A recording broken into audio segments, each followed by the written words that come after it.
June 4, 1943. Railroad Street, Mexia, Texas. The pencil trembled slightly as Unifizia Vera Burkhardt wrote in his hidden diary, recording words that would have earned him solitary confinement if discovered by his own officers. The Americans must be lying to us. No nation could possess such abundance while fighting a war on two fronts. Through the train window, he had just witnessed something that contradicted 3 years of Nazi propaganda.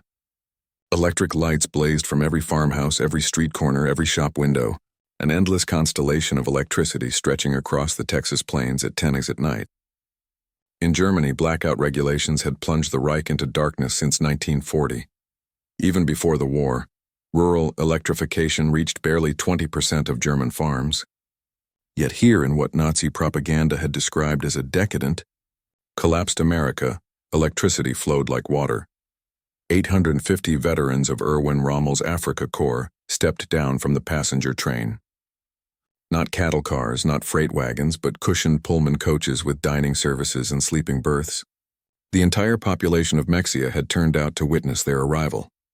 What none of them knew was that this moment would trigger the most profound psychological transformation in modern prisoner-of-war history, a systematic demolition of Nazi ideology through the sheer display of American industrial capacity. The mathematics of Allied victory were being written not in battle plans, but in production statistics that would soon shatter every assumption these soldiers carried about their enemies, their homeland, and their cause. The collapse had begun on May 13, 1943 in Tunisia. General Jürgen von Arnim, Rommel's replacement, surrendered along with approximately 250,000 to 275,000 German and Italian soldiers. The numbers varied as scattered units continued surrendering over several days.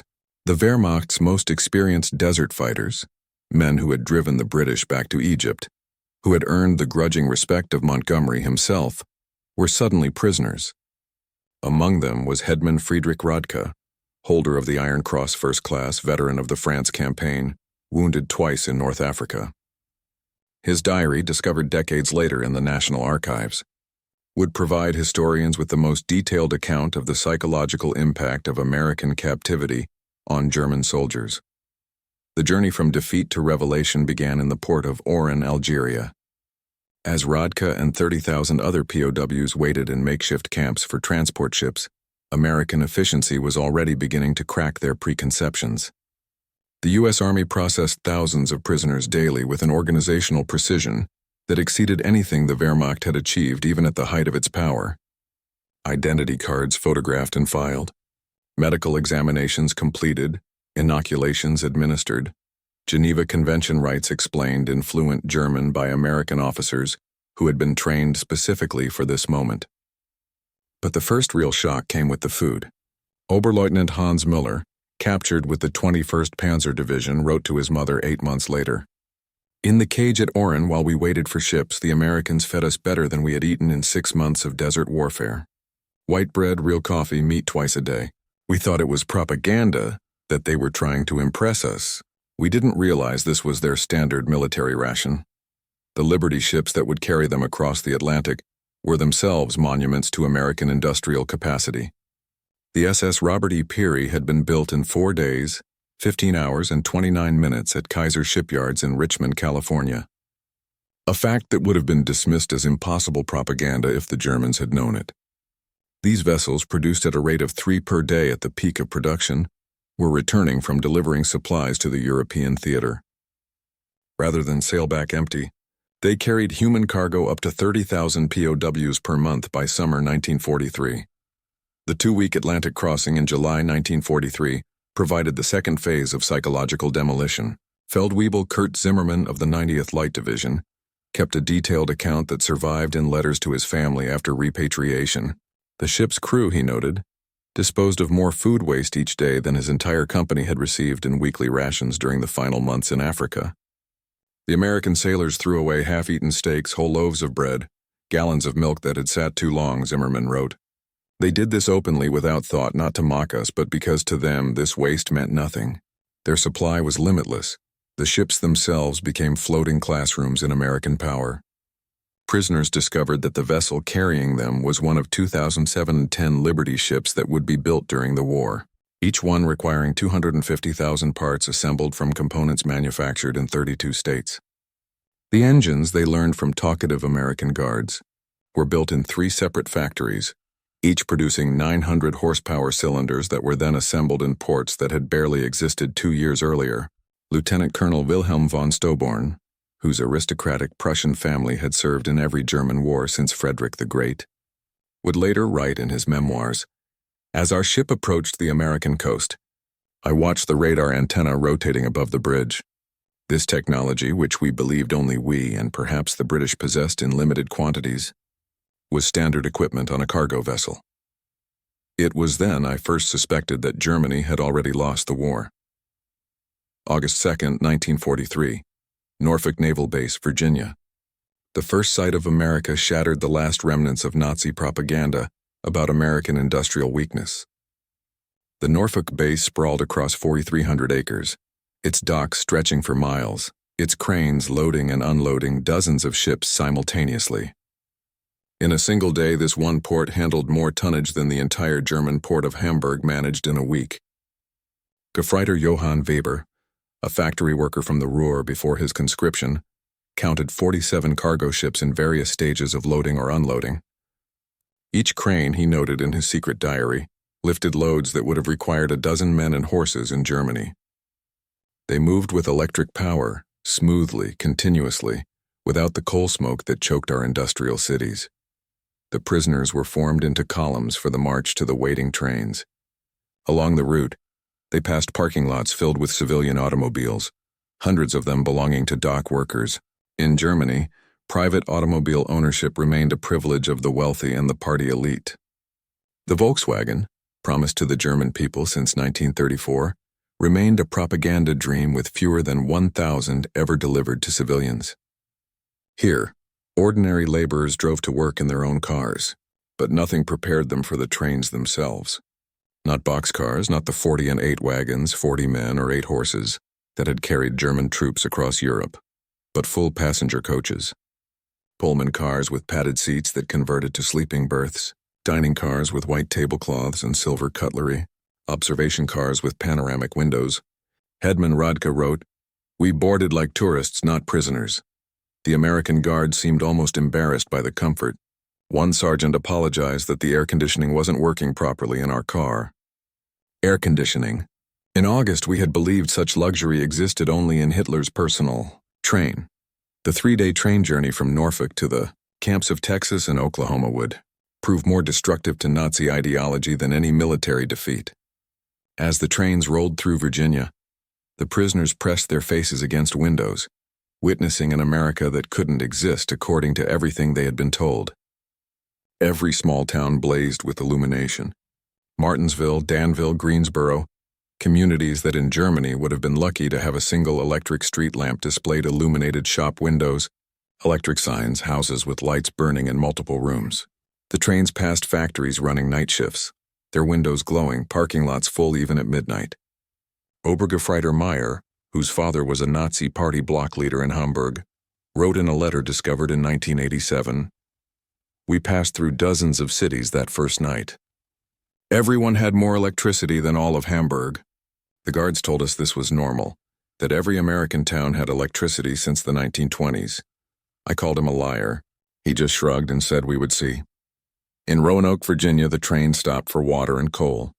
The prisoners watched as American railway workers performed in 30 minutes what would have taken 2 hours in Germany. Automated coal loaders, electric water pumps, mechanized lubrication systems. Every aspect of the operation demonstrated technological superiority. More disturbing still was the casual wealth of the workers themselves. They wore leather boots that would have cost a German laborer 2 months' wages. They drank Coca-Cola from glass bottles and threw the empties into bins without thought. They smoked cigarettes continuously, stubbing them out half-finished. Feldwebel Heinrich Müller, an electrical engineer from Siemens before the war, calculated that the single railway yard they stopped in used more electricity in 1 hour than his entire district in Berlin used in a day. The waste was magnificent, he wrote. They left lights burning in empty buildings. Electric fans ran in vacant rooms. It was the carelessness of infinite resource. As the trains crossed into Tennessee and Kentucky, The prisoners encountered American industrial power in full display. Through the windows, they watched endless factories, each one larger than anything most had seen in Germany. The Alcoa aluminum plant in Tennessee stretched for 3 miles along the river, its electric furnaces consuming 175,000 kilowatts of power, more than the entire city of Munich. Near Louisville, the train slowed as they passed the rubber town complex, where synthetic rubber plants had sprung from empty fields in just 18 months. 4 massive facilities, each employing thousands of workers producing 800,000 tons of synthetic rubber annually. Germany, despite inventing the process, had never managed more than 120,000 tons in its best year. Oberleutnant Erich Hoffmann, a chemist from IG Farben, understood the implications immediately. In a post-war interview, he recalled, "I knew those plants. I could see the distillation columns, the catalytic crackers. Each facility was more advanced than anything we had built, and there were 4 of them just in this one location." They told us there were dozens more across the country. The trains passed Ford's Willow Run plant outside Detroit, visible from miles away. This single factory, built in just 9 months, produced a B-24 Liberator bomber every 63 minutes. At peak production, 42,000 workers assembled bombers from 1,550,000 parts manufactured by 1,500 subcontractors. The plant consumed 2.5 million square feet of floor space and used more electricity than the entire German city of Cologne. Unteroffizier Werner, a Luftwaffe pilot shot down over Tunisia, pressed his face against the window as they passed. He counted 17 B-24s in various stages of completion visible from the train. We had been told American planes were inferior, hastily built, would fall apart in combat, but I could see the precision of the assembly lines, the quality of the construction. These were not inferior aircraft. They were simply built faster than we could imagine possible. The deeper the trains penetrated into America, the more complete became the destruction of Nazi mythology. In St. Louis, they crossed the Mississippi River on the Eads Bridge, while below them, barges carried more grain than the entire German harvest of 1942. The prisoners could see grain elevators stretching along both banks, each one holding enough wheat to feed a German city for months. Unteroffizier Karl Schmidt, a farmer's son from Bavaria, wrote in his diary, "The Americans transport food as we transport ammunition in endless quantities without concern for loss. I watched them loading a single barge with enough wheat to feed my entire village for 5 years. The crane operator was eating a sandwich with meat thicker than our weekly ration." In Kansas City, the train stopped at a massive stockyard where tens of thousands of cattle waited for slaughter. The smell of meatpacking plants filled the air for miles. German POWs who had subsisted on 200 grams of meat per week in Africa, when lucky, watched American workers eating beef sandwiches during their lunch break. "They ate meat like we ate bread," wrote Gefreiter Paul Fischer. No, that's wrong. They ate meat like we wished we could eat bread. The guard bought us hamburgers from a stand near the station. Meat, cheese, vegetables on white bread for 15 cents. He bought 20 of them without thinking, paid with a single dollar bill. This was not special. This was their normal food. The arrival at the camps themselves provided the next level of cognitive demolition. Camp Hearn, Texas, built in just 4 months, housed between 3,000 and 4,800 prisoners in conditions that exceeded what most had known as civilians. Wooden barracks with electric lights, flush toilets, hot showers, and steam heat, each building constructed with more lumber than entire German villages possessed. The camp hospital astounded the medical personnel among the prisoners. Oberstabsarzt Lieutenant Colonel Dr. Friedrich Bauer, chief surgeon of the 164th Light Division, found himself in a facility better equipped than most German civilian hospitals. X-ray machines, surgical equipment, pharmaceutical supplies that had been unavailable in Germany since 1941. All standard provision for enemy prisoners. They had penicillin, Dr. Bauer would later testify. This miracle drug that we had only heard rumors about. They used it freely, even on prisoners with minor infections. German soldiers were dying for want of basic sulfa drugs, and the Americans were giving us their most advanced medicine without hesitation. The camp kitchen became another classroom in American prosperity. Prisoners assigned to cooking duties discovered walk-in refrigerators, electric mixers, automated dishwashers, and gas ranges that could prepare meals for 5,000 men. The daily ration included fresh milk, eggs, meat, vegetables, and white bread, quantities that German civilians hadn't seen since 1939. Feldwebel Otto Krebs, a former hotel chef from Munich, wrote, "Today, we threw away more food than my family has seen in 3 years. Not spoiled food, simply excess. The American regulations require we prepare 10% more than needed to ensure every prisoner receives full rations. The surplus is discarded. I wept as I threw perfectly good bread into the garbage." By September 1943, the labor shortage in American agriculture led to the employment of POWs in fields and factories across the country. This decision, driven by necessity, would prove more destructive to Nazi ideology than any propaganda program could have achieved. Groups of prisoners were trucked daily to work sites, traveling through the American heartland without blindfolds or restricted routes. They saw everything: the endless fields of corn and wheat, the factories running 3 shifts, the shops full of goods, the parking lots full of cars, the houses with refrigerators and radios. At a cotton gin outside Houston, Unteroffizier Herbert Lang watched a single machine process more cotton in 1 hour than his entire village could have handled in a month using traditional methods. The gin was powered by electricity from the Colorado River Authority, part of a rural electrification program that had brought power to 90% of Texas farms by 1943. The farmer who owned the gin was nobody special, Lang recorded. Not aristocracy, not a party member, just a farmer. Yet he had electricity, running water, a truck, a car, and a tractor. His workers, including the Negroes, ate lunch from boxes containing more food than German workers received in a week. And this was normal. Every farm we passed was the same. In Nebraska, prisoners worked in sugar beet fields, witnessing agricultural mechanization that defied comprehension. A single combine harvester, they learned, could do the work of 100 men. The fields stretched to the horizon, each one larger than entire German counties. The farmers spoke casually of yields that would have been fantasy in Germany: 60 bushels of wheat per acre compared to Germany's 30 on the best land. Gefreiter Wilhelm Hoffmann, working on a farm outside Scottsbluff, wrote, "The farmer's son, a boy of 16, drove a tractor worth more than everything my father had earned in his lifetime. When I mentioned this, the boy laughed and said it wasn't even a particularly good tractor. His father was waiting for a new model from John Deere that would be even better." The most devastating revelations came to those prisoners who worked near or in American factories. While Geneva Convention rules prohibited direct war production work, POWs could work in industries that freed American workers for military production. This technicality allowed thousands of German prisoners to witness American industrial capacity firsthand. At a Campbell soup factory in New Jersey, prisoners watched production lines that processed more tomatoes in a single day than most German factories handled in a month. The facility operated with a skeleton crew of women and elderly men, as most young workers were in the military. Yet production exceeded peacetime levels. Stabsfeldwebel Ernst Wagner, who had worked in a German food processing plant before the war, documented the experience. Everything was automated: electric conveyor belts, automatic filling machines, steam cookers that processed hundreds of cans simultaneously. One elderly woman monitored controls that managed what would have required 50 workers in Germany. She did this while listening to a radio and drinking coffee. Near Detroit, prisoners unloading coal at a power plant gained glimpses of the automotive industry's conversion to war production.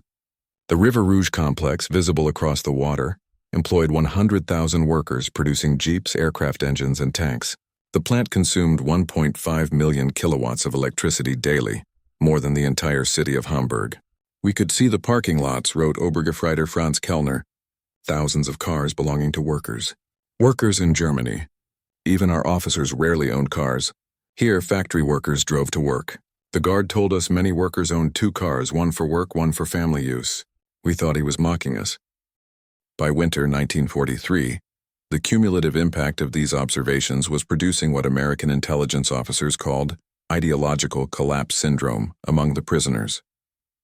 The Special Projects Division, the secret re-education program run by the Provost Marshal General's office, documented increasing numbers of prisoners requesting access to American newspapers, books, and educational materials. Major Paul Newland, a member of the monitoring team, reported in December 1943. "The prisoners no longer argue when shown production statistics. They have seen too much. The most fanatical Nazis have become quiet. They still maintain loyalty to Germany, but no longer speak of victory. Many openly question what they were told about America. The camp newspapers produced by prisoners themselves began reflecting this transformation.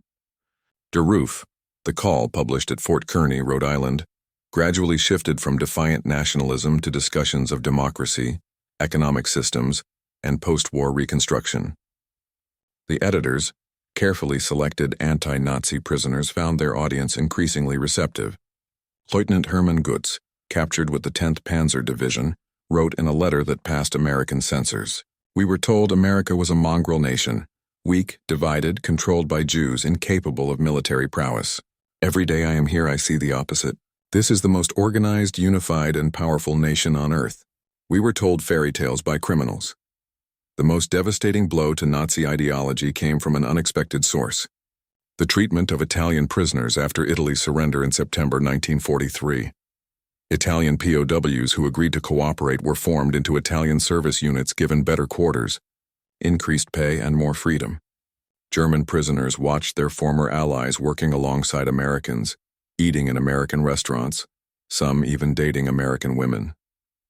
Hetman Friedrich Schultz wrote, "The Italians betrayed us, yet they are treated better than we treated them as allies.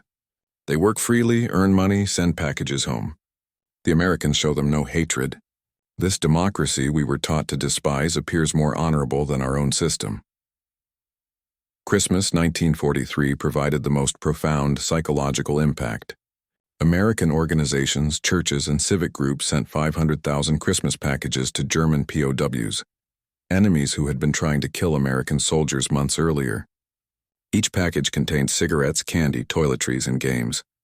Local communities invited prisoners to Christmas dinners, though regulations prevented most from accepting. At Camp Hearn, Texas, the local Methodist church choir performed Christmas carols in German for the prisoners. Women from Hearn sent in homemade cookies and cakes. The Boy Scouts delivered handmade Christmas cards. This kindness toward enemies shattered the final remnants of Nazi racial theory. Oberleutnant Walter Müller, whose brother had died in the bombing of Hamburg, wrote, "They know we are their enemies. Many have sons and husbands fighting against our armies. Yet they show us Christian charity, not propaganda but genuine kindness. What kind of people treat enemies this way? Only those absolutely certain of victory and secure in their power." The Christmas feast itself defied comprehension. Turkey, ham, mashed potatoes, gravy, vegetables, pies, ice cream, quantities of food that Germany hadn't seen since before the First World War.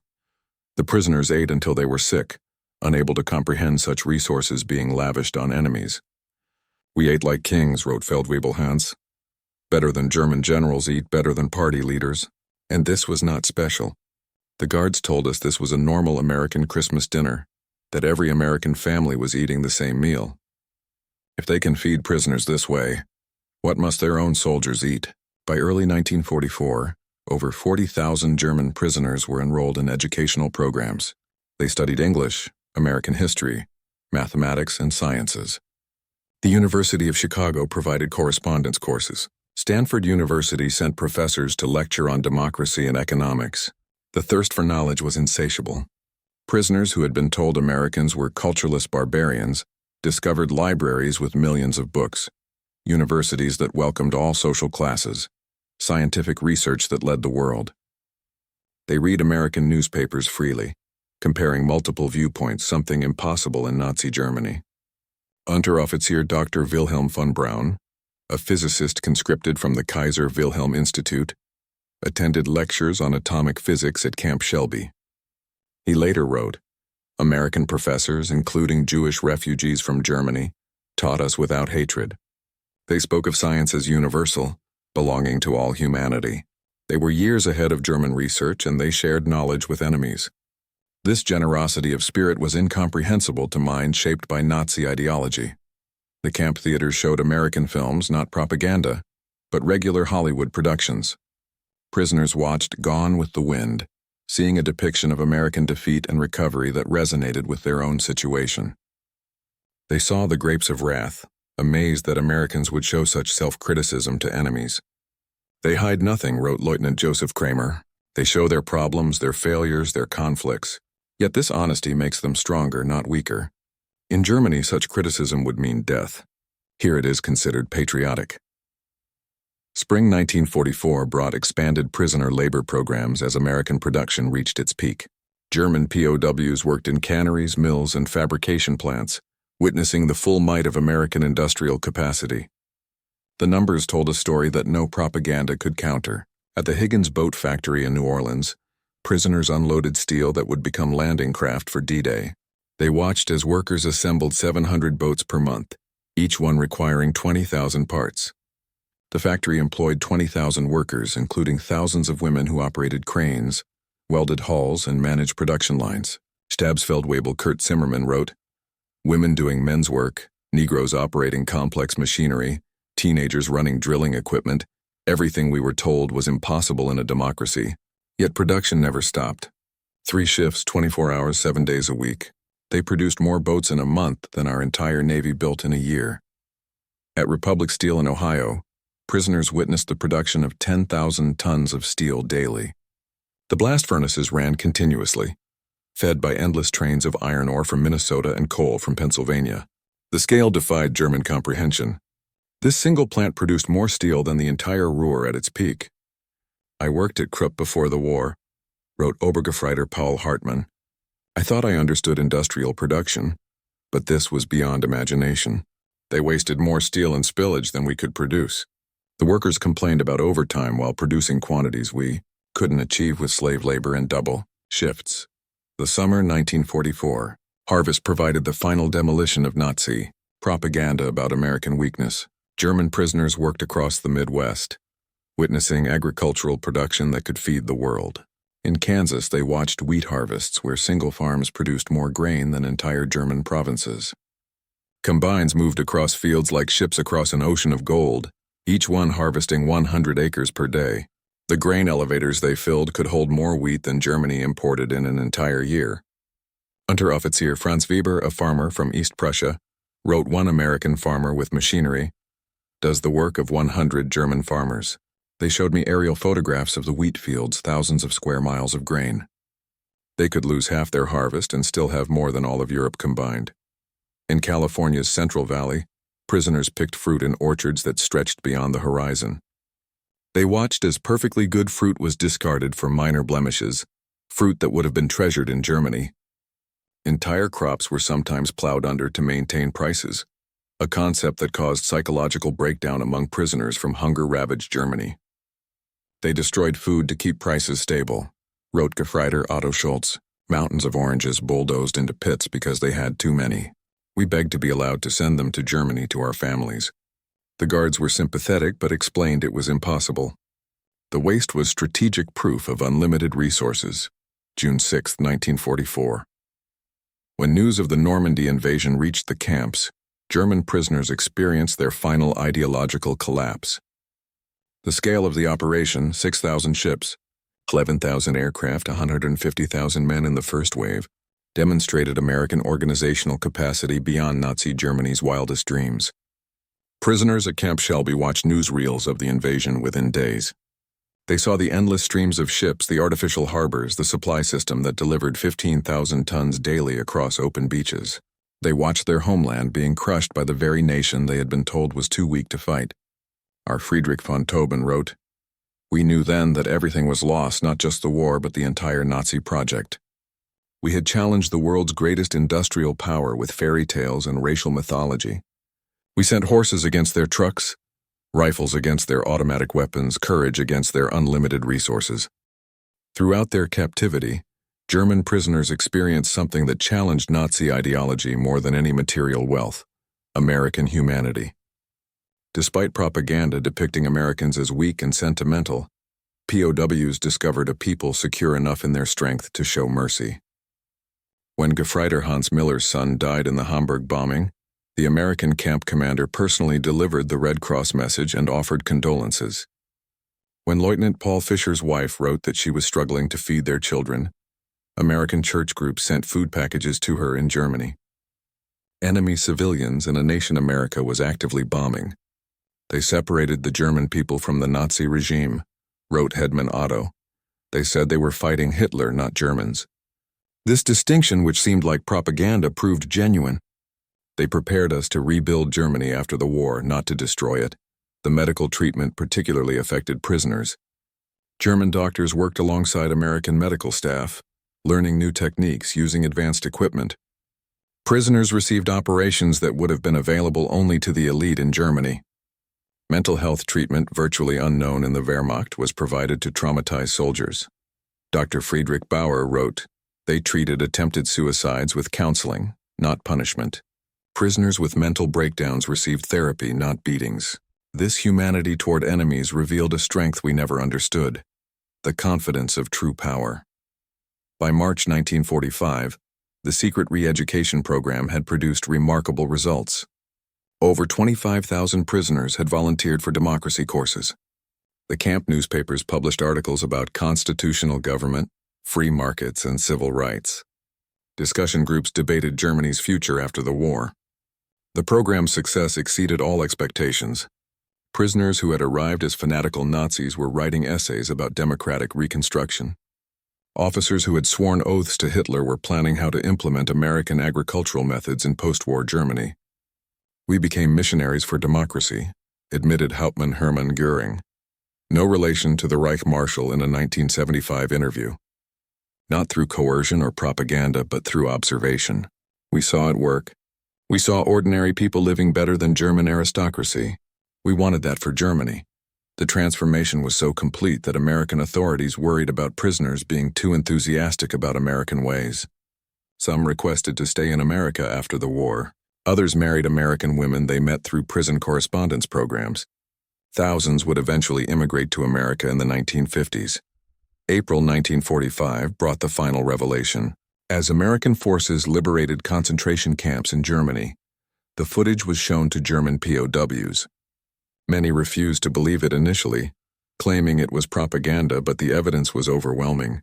Testimony from American soldiers, photographs, newsreels, and eventually letters from Germany confirming the horror. The psychological impact was devastating. Men who had maintained some pride in German honor despite military defeat now faced the complete moral collapse of their nation. Everything they had fought for was not just defeated but evil. Headman Walter Schmidt wrote the most eloquent summary. "We thought we were warriors for a great cause. We discovered we were tools of criminals. We believed we were bringing civilization to inferior peoples. We found that we were the barbarians. The Americans we called weak and decadent showed us what civilization actually meant." As the war ended in May 1945, German POWs faced repatriation with mixed emotions. They had witnessed an America that contradicted everything they had believed. They had eaten better as prisoners than as soldiers. They had been treated with more dignity by enemies than by their own government. The last months of captivity were spent preparing for return to a destroyed Germany. American authorities provided vocational training, agricultural education, and political instruction.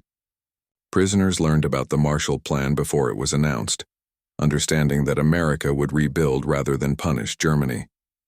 "They prepared us to rebuild our country," wrote Hauptmann Friedrich von Tauben. "They gave us skills, knowledge, hope. They transformed defeated soldiers into future citizens." This generosity from victors was incomprehensible to minds shaped by Nazi vindictiveness. Between 1945 and 1946, 371,683 German POWs were repatriated from American camps. They returned to a Germany divided, destroyed, and destitute, but they brought with them something precious: knowledge of how a democratic industrial society functioned. The German POWs who experienced American prosperity became unwitting agents of transformation in post-war Germany. They had seen industrial efficiency, agricultural productivity, and democratic prosperity. They knew Reconstruction was possible because they had witnessed a society that had achieved it. Many former POWs rose to prominence in West Germany's Reconstruction. Hans Kroll, prisoner at Camp Shelby, became West German ambassador to the United States. Walter Hallstein, who taught classes at Camp Cook, became president of the European Commission. Rüdiger von Weckmar, held at Camp Herne, served as German permanent representative to the United Nations. Eduard Ackermann, prisoner at Fort Robinson, became a leader in German agricultural reform. They brought American methods to German industry, American efficiency to German agriculture, and American democratic ideals to German politics. The economic miracle of the 1950s was built partly on knowledge gained in American prison camps. We learned that prosperity came from freedom, not conquest, Hans Kroll wrote in his memoirs. We saw that democracy created wealth, that diversity brought strength, that treating workers well increased production. These lessons learned as prisoners shaped the new Germany. Historians have called the German POW experience in America one of the most successful re-education programs in history. Without coercion, without propaganda in the traditional sense, American industrial might and democracy converted hardened Nazis into future democratic citizens. The program succeeded because it relied not on words but on observation. Prisoners saw American society functioning at peak efficiency while treating enemies with dignity. They witnessed industrial capacity that made German production look primitive. They experienced a standard of living that exposed Nazi promises as fantasies. Dr. Arnold Kramer, the leading historian of German POWs in America, concluded, "America won the propaganda war not through clever messages but through sheer reality. Every full meal, every electric light, every working toilet was an argument against Nazism. The POWs were converted by prosperity. The statistics support this assessment. Of the 371,683 German POWs held in America, fewer than 1% attempted escape, with only 2,222 total attempts recorded. Post-war surveys showed that 95% rated their treatment as good or excellent.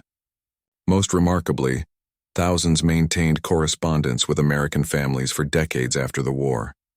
In 1985, on the 40th anniversary of the war's end, surviving German POWs held a reunion in Austin, Texas.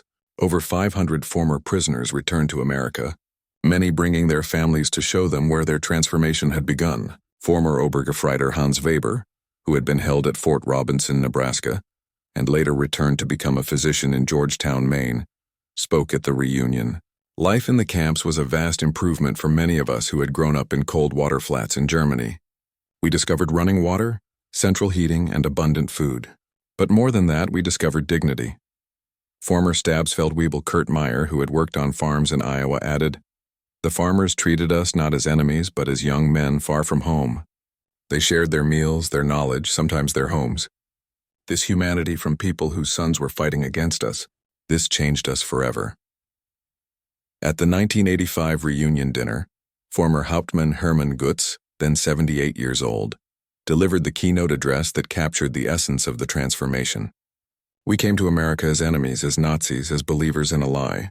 We left as friends, as Democrats, as men who had seen the truth. America showed us that strength comes not from conquest but from production, not from hatred but from diversity, not from tyranny but from freedom. We witnessed the arsenal of democracy at full production. We saw farmers who produced food for the world, workers who built the tools of victory, and citizens who treated enemies with dignity. We learned that America's true weapon was not its bombs or tanks, but its inexhaustible capacity for creation and its unshakable confidence. We returned to Germany with a mission to build a society that could create rather than destroy, that could prosper through peace rather than war. The Germany that rose from the ashes was built on lessons learned in American prison camps. We who came as conquerors left as students. To America, from your former enemies, now your friends, thank you for showing us the way." The auditorium erupted in standing ovation, Americans and Germans together, former enemies united in recognition of a transformation that had seemed impossible when those first trains rolled into Texas in June 1943. The magnitude of the German POW experience in America can be measured in stark statistics that reveal both the scale of the operation and its remarkable success. Camp infrastructure. Over 500 camps across 45 states, every state except Nevada, North Dakota, and Vermont. 175 main camps with 325 branch camps. Camps built to house from 250 to 12,000 prisoners each. Construction completed an average of 90 days per camp. Prisoner population 371,683 German POWs, part of 425,071 total Axis POWs. Peak population in May 1945. Average of 20,000 new arrivals monthly in 1943, 30,000 monthly after D-Day, 60,000 monthly in final months of war. Labor contribution, 14 million man-days of agricultural labor, 100 million board feet of lumber processed, 230 million in labor value, 1940s dollars, 80 cents daily wage per prisoner, Prisoners filled critical labor shortages in 46 states. Escape statistics: only 2,022 escape attempts from over 371,000 prisoners, 0.6%. 0 successful permanent escapes. Most escapees recaptured within 24 hours. No American civilians harmed by escaped POWs. Educational programs: 40,000 plus enrolled in educational courses. 135 camp newspapers published. 30,000 taking English classes. 15,000 in vocational training. University correspondence courses for 8,000.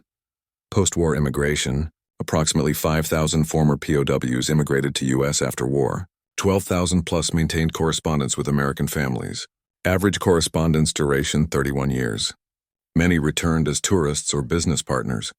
Treatment assessment: 95% rated treatment as good or excellent. 74% believed captivity positively changed their worldview. 61% expressed interest in learning about democracy. Less than 10% maintained strong Nazi beliefs by 1945. The German POWs who experienced American industrial might didn't just witness history. They were transformed by it. Their captivity became education. Their defeat became enlightenment. And their imprisonment became liberation from the ideological chains of Nazism. In the end, America's greatest victory was not on the battlefield, but in the prison camps where overwhelming evidence of democratic prosperity accomplished what armies could not: the complete transformation of enemy minds. The POWs had arrived believing in German superiority and American weakness. They left knowing the truth. American industrial might was not just overwhelming. It was incomprehensible to minds shaped by scarcity and tyranny. The trains that had brought them into captivity in 1943 had carried warriors of the Third Reich. The ships that returned them to Germany in 1946 carried architects of democracy. They had seen the future, and it worked. Their story stands as testament to a profound truth. The most powerful weapon in America's arsenal was not military might, but the simple, overwhelming evidence of a free society's capacity to create abundance. The German POWs were stunned by American industrial might, but ultimately they were converted by it. In their transformation lay the seeds of Europe's post-war redemption and the final defeat of the Nazi dream. They returned to Germany not as defeated enemies, but as witnesses to what free societies could achieve. The economic miracle that transformed West Germany in the 1950s was built on foundations laid in American prison camps, where enemy soldiers learned that prosperity came not from conquest, but from freedom, not from racial superiority, but from human dignity, not from totalitarian control, but from democratic cooperation. The German POWs had arrived in America expecting to find a weak, divided nation on the verge of collapse. Instead, they discovered an industrial colossus of unlimited power and surprising humanity. They had come as prisoners of war, but left as witnesses to the arsenal of democracy at its absolute peak. In their awe at American abundance lay the psychological seeds of the Atlantic Alliance, the Marshall Plan, and the democratic reconstruction of Germany. They had seen America, and they would never be the same. Their children would grow up in a democratic Germany allied with the United States, a partnership built on the transformation that began when 1,050 Africa Corps veterans stepped off a train in Mexia, Texas, and discovered that everything they believed was wrong. The story of German POWs in America is ultimately a story of redemption through revelation. It proves that sometimes the greatest victories are won, not through destruction but through demonstration, not through propaganda, but through prosperity, not through hatred, but through humanity. The German soldiers who witnessed American industrial might became the unwitting ambassadors of democracy, carrying back to their homeland the seeds of transformation that would bloom into one of history's most successful reconstructions.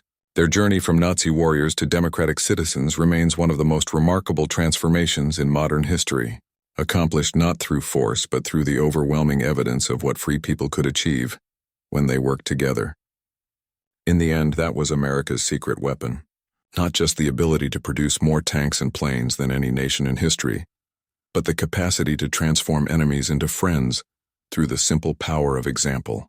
The German POWs were stunned by America's industrial might, but more importantly, they were changed by it, and in that change lay the foundation for a better world.